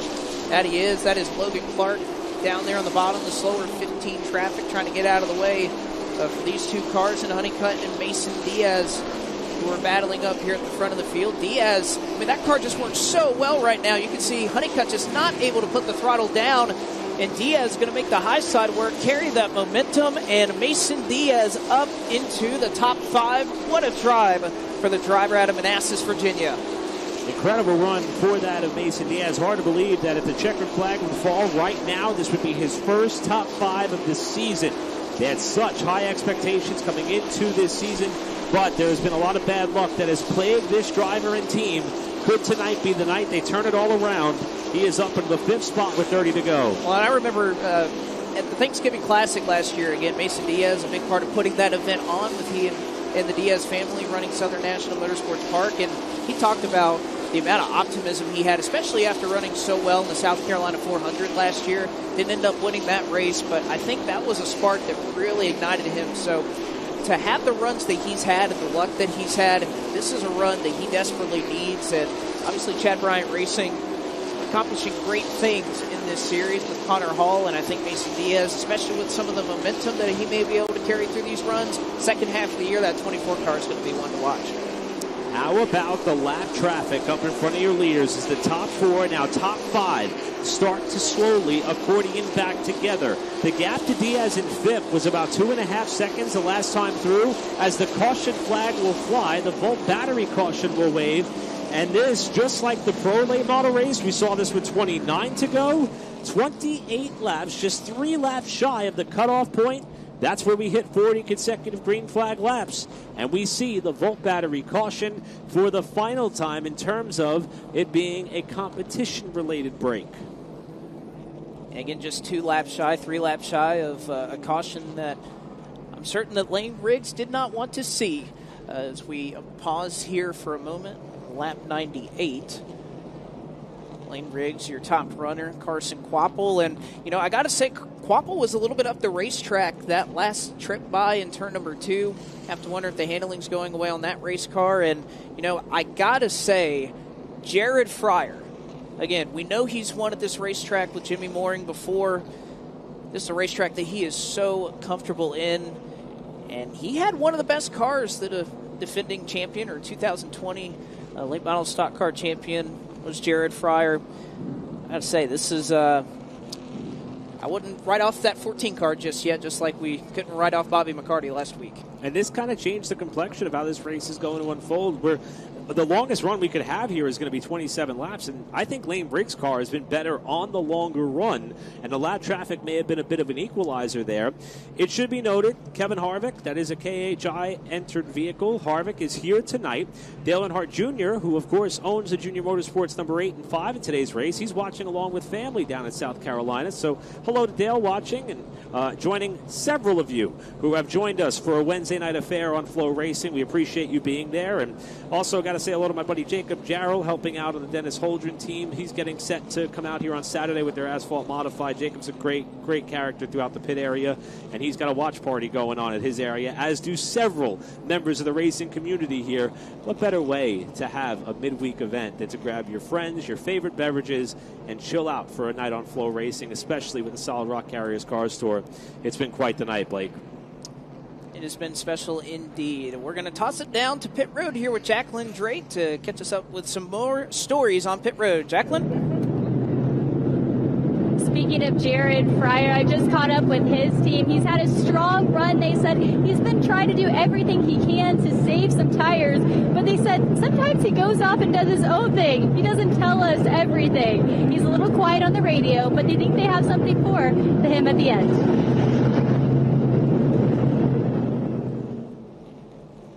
I think that was pretty clear. Yeah, Jared Fryer has got something that he can go up here and compete with. And again, we were talking about the KRC Power Steering restart zone earlier, the launch, that now Lane Riggs is going to be able to have control. And you know what we have seen here tonight, Eric, that I didn't think we would see, is that oftentimes the race leader in the KRC Power Steering restart zone tonight has not been the leader off of turn 2. We've seen a number of times that outside line gets a great launch off of the start. So if you're Lane Riggs, it's been pretty customary to go down to the bottom. Are you thinking that may be the same thinking here? I have to say also, if I'm thinking back to when Carson took the lead on that outside lane over Chase Burrow way back earlier in the race, and he had a little bit of help because Burrow got a nudge from behind. So maybe, along your train of thought, if the outside car does get a strong enough restart, third-place driver wants to send it in there a little bit deeper, that break-in momentum may be all it needs for the top line to work because Carson proved it earlier tonight. So I think you're right on the money, Blake. I know the bottom has been the preferred line pretty much all night long, whether it be on the pros or on the late model stock side. But Carson has proven, and we've seen this happen several times this year, where the preferred lane doesn't end up being the one that allows you to be the first one at the pay window at the end of the night. So this could be the most essential restart of the evening for sure. I think we have a lot of storylines to talk about in the top 5, but we have to talk about Carson Quapple and Brendan Butterbean Queen, which, by the way, Butterbean, he's running in 4th right now. He's directly behind Carson Quapple, and it was kind of well documented, the battle that those two drivers had in the late going at Dominion, that Brendan Queen was kind of sliding up the racetrack, and there was definitely a lot of contact made, to say the least, in those last couple of laps. And I know even listening to Dale Jr. Download earlier this week with Brendan Queen kind of getting, I don't want to say a talking to, but definitely a discussion there about these two will be battling throughout the championship, that these two will help settle it. How do they race each other? And when you get a call like that from a team owner, is that going to change your mentality and how you race, or are you going to kind of be the same Butterbean that we've come to know, who can be aggressive but knows how to get the job done? And he's in that 5th position as they hit the choose cone. He elected the bottom of the 3rd row. So Butterbean is going to be in that mix, and everyone on differing agendas. You've got Lane Riggs, the leader, in his first and right now only scheduled event for the KHI team. He said there's been talks about maybe more opportunities, but with Rodney Childers at the helm, this may be his best chance in order to have a statement win on the night alongside the reigning champion, Carson Quapple, who there's been talks in print media about that team being in a slump. I have to say, if you look at the stat sheet, he's finished in the top 10 in every race this season. That's quite the slump, quote-unquote. He's looking to try to get a bit of a rebound here and get back to their winning ways. Jared Fryer, not running the whole season. All they care about in Jimmy Moore and racing in that 14 car is going back-to-back here at Caraway. And Mason Diaz, the biggest mover in this race, going to restart in 4th outside of row number 2 and behind your reigning champion, is certainly motivated to get the results in which he envisioned for this season. And tonight has been his best opportunity so far. We'll see if he's able to do it. And Eric, I know racers are competitive, whether they're involved in motorsports or they're not, but I have a feeling too, look at your front row here. You got 2 cars that are part of the ownership group here. KHI, obviously, with Lane Riggs on the bottom, Dale Earnhardt Jr. and his junior motorsports car there on the outside. I wonder how the owner's debrief is going to go after this race with those 2 cars side by side up in front of the field. I guess we're about to find out. 27 laps to settle it. Generational names at the front of the pack here. This is going to be fun. Yes, it is, including Rodney Childers, who is such a big name in late model stock car racing. If he could go back to victory lane here at Caraway in the Cars Tour, would be huge for him as well. Into the KRC Power Steering restart zone. Another great launch on the outside. It'll be Carson Quapple at the stripe by just a hair, but Lane Riggs down at the bottom. Quapple is up the racetrack. Lost the nose of that race car. Riggs goes to the top spot. Quapple able to get it down for 2nd. I thought you were going to hit the nail on the head there, Blake. It looked as though Quapple had the edge, but went too wide in turn number 1. Riggs with the lead off the restart as everybody fights for the bottom. Oh, and that's going to be the case further back in the pack. One car stuck on the outside. That's Andrew Grady. Here comes Jared Fryer. Big move on the inside of Carson Quapple into turn number 3. And Fryer going to make that move quickly. So with about 25 laps to go, here comes Jared Fryer. And now it's Mason Diaz into the back bumper of Carson Quapple. What is the fight for in the third spot as we got a caution crash? Oh, Carson Brown, a hard hit. No, that's not Carson Brown. That is Matt Gould. It looks as though that Matt Gould's Solid Rock Carriers Cars Tour late model stock debut is going to come to a premature end, and the window net is down on the 45 after it looks like he went head on into the outside wall down in turn number 1. Red flag is going to fly here, and you see how badly damaged that Alpha Prime Development number 45 is after Matt Gould, who made 2 ARCA starts last season, started a lot of his racing career in the Allison Legacy Series, and you see the Nice logo on the back of this car. We talked about the fact that his father, Phil, just came off of a Truck Series win with Carson Hocevar at Nashville less than a week ago. And again, I was talking with Matt a little bit earlier on in the day and was really excited. He said, you know what, I think we got something that we can go out and perhaps run in the top 5, and he was very confident coming into this race about the speed that they had in that 45 car. Obviously, the run that Jonathan Finley had a couple of weeks ago at Dominion, a big part of it. You can see the safety crew quickly on the scene. We did see Gould moving around the cockpit of that race car. As you can see, he hops out and will assess the damage, a little bit of fire that they're having to put out with the extinguishers. But again, the safety crew on the scene and very quickly handling that situation. So great job there for Gould, who's able to walk away from that one, and a hard impact. Gould was offering a thumbs up there to those who were calling his name down in turn number 1, and he was taking his time to get out of the car. You could imagine, judging by the damage of the bodywork on that machine, got the wind knocked out of him, but the flash fire that developed with the track crew being right there forced him to get out of the car quickly. And I said to you earlier, Blake, I'm not sure if we polled the field, but Matt may be one of the tallest drivers we have in the field, and he's exceptionally young and still working his way up here in terms of his racing trajectory. And it's really good to see him climb up out of this car. And we do have a bit of a vantage point of this. Let's take a look what we could find. This is down to ooh.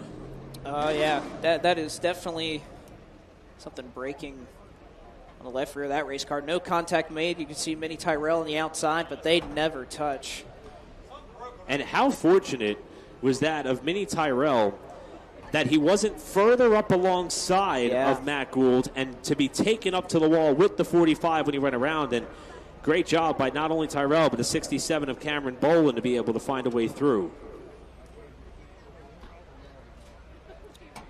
So we'll have some time for some cleanup here for the track crew to clear all the liquids, and the 45 car that is sitting here parked in the middle of turns 1 and 2. But with 26 laps to go, we are set up for one heck of a finish as we will step aside. And we'll be right back on Flow Racing with Solid Rock Carriers Cars Tour.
Gould car has been pulled off of turns 1 and 2 and taken back down to the pit area as we sat under the red flag. We are now moved to yellow flag conditions with 26 laps to go and setting up for what will be an incredible ending. We had this happen at Dominion, and you could look and see what happened at Dominion a week and a half or so ago. But setting up here with Lane Riggs, Jared Fryer, your top two. Fryer was able to get by Carson Quapple before we saw the whole battery caution once again. Mason Diaz, Brendan Queen, your top 5. And Eric, looking at that top 5 right now, I think there's no argument how fast Lane Riggs has been. We chronicled this is the best race car he's ever driven. He feels comfortable out there in the lead. But I tell you what, Jared Fryer and Mason Diaz, the way that they've been able to carve through the field, particularly Diaz, really interested to see how this choose is going to happen, because if Diaz gets within 1 row, which he will be, I would imagine, after this restart, I think that 24 car has a really, really good shot. We converse leading up to race weekends, and there's certain stats that just kind of jump off the page at us. This is the 4th late model stock event, and we've referenced this coming to the green flag. Never has a pole winner won. Well, unfortunately for Chase Burrow and team, it appears that that trend is going to continue. Never has a driver inside the top 5 coming to the green flag here at Caraway out of 3 prior races gone to victory lane. Well, that record's in jeopardy with Lane Riggs and Carson Quapple running 1st and 2nd. Jared Fryer started 4th. He's up there as well. But the fact that 2 out of the previous 3 races here, the winner has started outside of the top 10. Right now, Mason Diaz is carrying the banner for that crowd after he started 20th. And I agree with you. He may have the perfect combination of aggression, prowess, and a really good handling race car. But does he still have enough underneath him to get by what has been the class in the field? The 3 cars ahead of him have pretty much been the top 3 for most of the night. They have been, and you have to wonder how much these cars changed sitting under the red flag for a little bit, trying to get these tires warmed up. This car is going to have to be great on the short run here to the end, as we are taking the 2 to go and the choose this time by. Really curious to see what happens there behind that 2nd row. It looks like Lane Riggs will take the bottom. Jared Fryer's going to take the bottom, 2nd car in line. And then Diaz is going to be the 3rd car on the inside row. That moves Brendan Queen up into 4th. I got to say, I wasn't expecting Diaz there to choose the bottom on the 3rd row versus outside of the 2nd row. But you know what? I'm not going to question it, because that 24 car has been good enough without me telling it how to drive. And so far, Carson Quapple has been the car that has proven you can get the job done on the outside. And Blake, I think on the last restart, he just let him win a little bit wide in turn 1.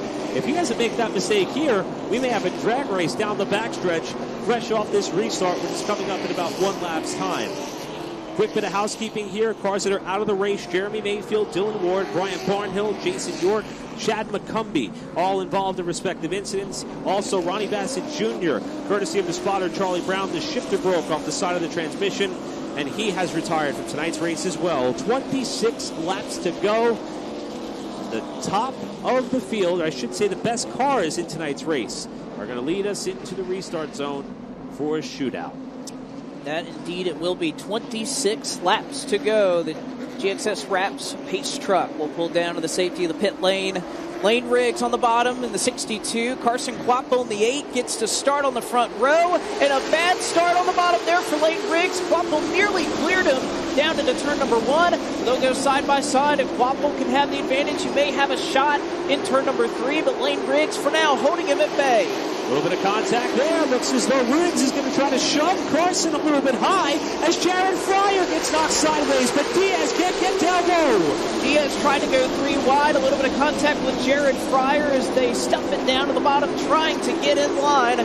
First side-by-side battle is the 24. Diaz and Brendan Queen, who elected to go to the top side, but right now he is paying for it as they all slide off the corner. Boy, Brendan Queen got really close to rubbing the right side of that race car up against the concrete. And in terms of the championship, he's got Caden Honeycutt to the inside. They make contact. And Carson Quapple, the points leader, is 3, now soon to be 4 cars further up the road. Honeycutt going to be able to complete that pass. Mason Diaz now holding on over Caden Honeycutt as Trevor Ward up into the top end of 1 and 2, up into the marbles. It may be a flat tire, at least that's the lookings for that number 77. We'll see if we stay green, as he is still slow on the back straightaway, has plenty of time to get down, and indeed he will. We will stay green up here for your top three. Now Jared Fryer and Carson Quapple. Here comes a run out of Jared Fryer down to the bottom. Quapple not able to close the door, at least not yet. They touch as they come to turns 3 and 4. Quapple trying to swap flies in the cockpit to hold on to the top side, but Fryer will get back to second. And I think Quapple, a smart move there to pull down. He knows this is a long haul for this championship, but now Mason Diaz going to have just a nose down to the inside of Quapple. Quapple going to shut the door. Mason Diaz going to try to stuff his nose in there as they go side by side. Quapple falling further back as he now may see fourth position as Mason Diaz looking to get up into a podium spot. And they make a little bit of contact because why not? Everybody else is doing it, and we may not be done yet. Diaz with a four-wheel slide almost up into the 8 car, and Diaz is going to put himself on the podium. He's looking for his first top 5 of the season, and he just passed the reigning champion and points leader, Honeycutt, next in line at the 10. The bleeding may not be done for Carson Quapple. Here comes Caden Honeycutt, as well as last week's winner in Bobby McCarty, who has found his way back up towards the top 5 after a penalty that put him at the tail end of the field. And even Kyle Larson, you can see him right there just behind Brendan Queen. He's now trying to challenge for 7th spot. Oftentimes you judge some of your success based on where you are in reference to your teammate. Kyle Larson certainly has to be happy that he can see his fellow Junior Motorsports combatant in the same Congo line of traffic that he's trying to navigate, just about 4 cars further ahead, with Larson trying to get around the second place winning driver in points, Brendan Butterbean Queen in the 03. And looking at the lap times here between Riggs and Jared Fryer, Fryer is matching his pace. I wonder if you're Jared Fryer, do you go back to that choose and wish you had taken the outside? Would you have a better shot? He had to pass Carson Quapple. He jumped up in front of him on the top side. Certainly has to be weighing on his mind right now. Bright cherry red brake rotor there for the right front of Carson Quapple. This is the point in the race where we're going to see cars slide. And when they lose that level of grip, it's not coming back in the final 15 laps. Will Jared Fryer get another opportunity to perhaps rethink that decision, or will this race stay green, and will he have to chase down Lane Riggs? The gap has stabilized at 1.1 seconds as Riggs is in full control of this event for now. In control, but within the next 15 laps, some of the lap traffic is certainly going to come into factor should we continue to run under the green flag. But Lane Riggs, he said he was comfortable. He is proving it right now. Jared Fryer just a hair quicker that last time, but it's going to take more as we come up and approach 10 laps to go in this one. Fryer going to have to make some more gains than that. Quapple, after being out in front earlier on in this race tonight, now doing everything he can to maintain his position up towards the front portion of the running order. That stretch of somewhat 4th place finishes or so, something that he's hoping to at least keep in line or keep rolling as far as top 5 finishes. And he is holding off Honeycutt and McCarty, who's had a great charge up through the pack. Remember, he got penalized for contact with Dylan Ward early in this race, and he's trying to get another top 5 as we got a car off the pace. Kitts Miller up and towards the wall and slow on the backstretch. And he's going to be able to cut down, much like Trevor Ward was able to do, and he's going to be able to get down on the apron, and we will stay green here at Caraway. So with that, Quapple able to escape a little bit there from Caden Honeycutt, again running in that 4th and 5th position. This time by 2 hands in the air from Brandon Willard. 10 laps to go for Lane Riggs. For Riggs, it's been an unbelievable night so far. We touched on the fact this is his Kevin Harvick Incorporated debut here tonight at Caraway Speedway. Rodney Childers in attendance, Kevin Harvick here as well. And Riggs, who initially may not have been planning on coming out to Caraway, only has been running a handful of Cars Tour races as your reigning national champion. And he is so far continuing to hold it down at the front while Honeycutt and McCarty battle for the final spot in the top 5.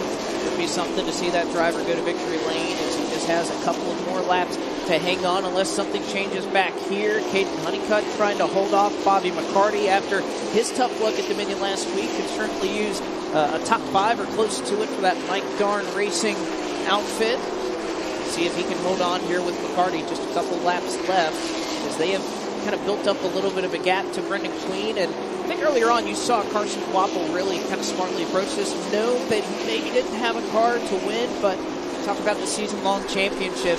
Can't make any mistakes, and I think taking it easy, perhaps getting back in line, maybe giving up a third or a fourth or so. Smart move there for the A car, and that's why he was the champion last year and the favorite to do it all again this year in 2023. And right now, the 3 cars that are ahead of him on the racetrack in that of Carson Quapple, Lane Riggs, Jared Fryer not running the full schedule, Mason Diaz trying to climb his way up the bottom portion of the top 10 in championship standings. So Carson's holding his highest contenders at bay in that 4th spot with 3 laps to go.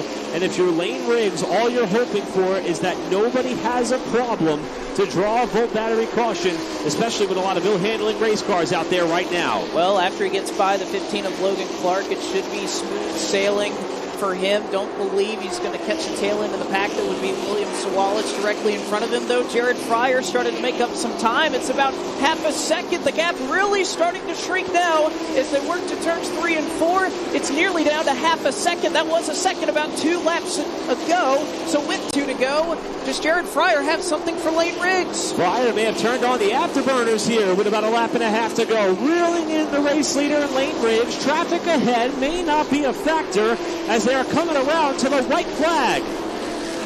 Off of turn number 4, white flag in the air, and Lane Riggs is going to take it one more trip around Caraway Speedway. A week ago, it was Bobby McCarty who ended a 2-year winless streak in the Cars Tour and into turns 3 and 4 for the final time. It may indeed be Lane Riggs. Off of turn 4, checkered flag in hand, and Lane Riggs is going to be a Cars Tour winner once again. And you can see Rodney Childers is thrilled as they stand on top of the hauler.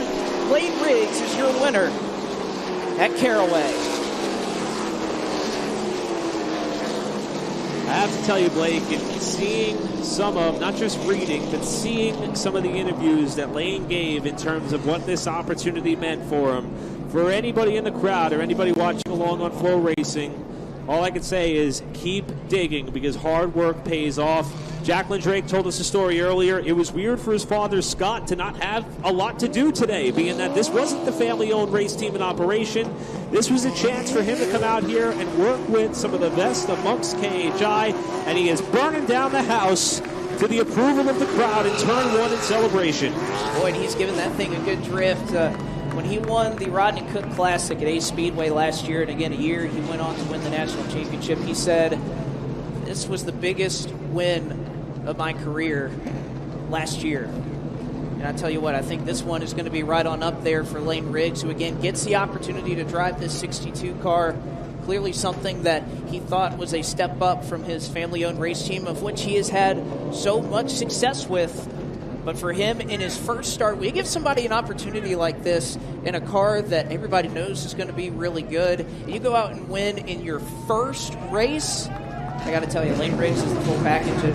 Everybody here at Caraway knows it. See a couple of Lane Riggs shirts out here in the stands as well, and he's going to be one very happy driver in victory lane. Second time tonight, we've seen a reverse victory lap in celebration. Caden Quapple did it earlier. Now Lane Riggs. And how about that, Blake? How many times have we heard Quapple and Riggs racing together all throughout the decades of motorsports? I think the results that we've seen in the Cars Tour in both pro and late model stocks proves that's going to be a trend for more decades to come for sure, with Lane down there in victory lane. That it is how about we don't waste any longer? We can hear the sights and sounds of victory lane, as in just a moment, Lane Riggs will climb out of Edelbrock Victory Lane, a Cars Tour winner for the 7th time in his career, and for the first time in 2 years. We'll toss it down to Jacqueline Drake as Lane is about to climb out.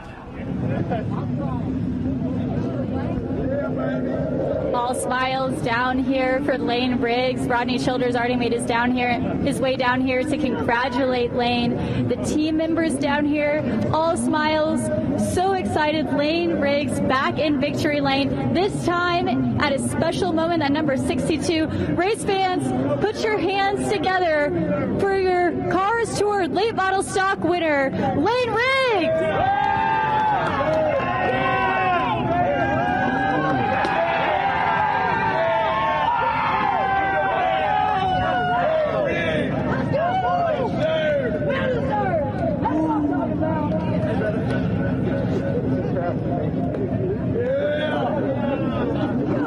Proud boy.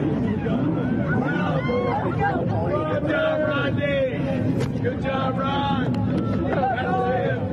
Team of the future. Team of the future. Right there.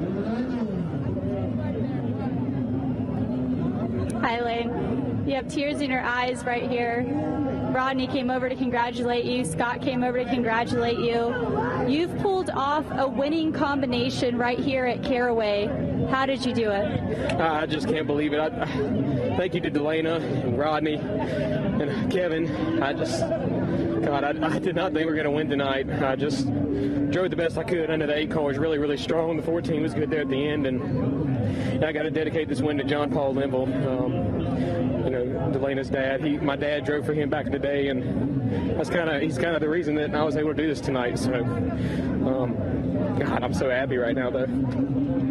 This car, this scheme, 26 years later, representing your dad, representing all of his career, and now bleeding over into yours and the success that you're now having. Where does this rank on your strong resume when it comes to your successes in racing? I think with the ass whooping we put on tonight, that's going to be pretty hard to beat. God, Rodney built a rocket ship. That thing is so fast. I'm so glad I got to drive this car. It's amazing. I spent a lot of time in the shop this week trying to learn about it, trying to figure out what they do, what kind of adjustments they make, and I did my homework. I wanted it so bad, so I'm very thankful. Well, it paid off. Congratulations. Lane Riggs going to bring it home tonight at Caraway Speedway in the Cars Toward Late Model Stock Division.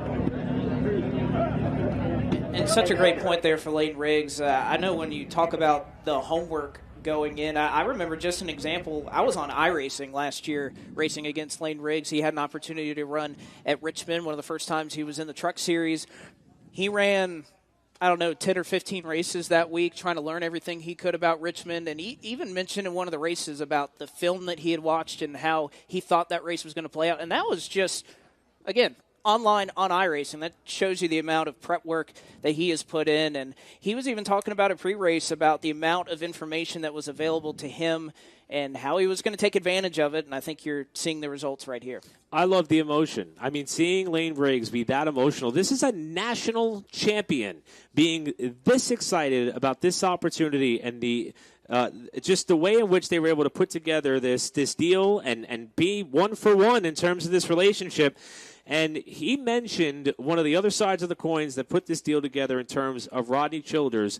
Let's hear from him standing down there with Jacqueline Drake on track.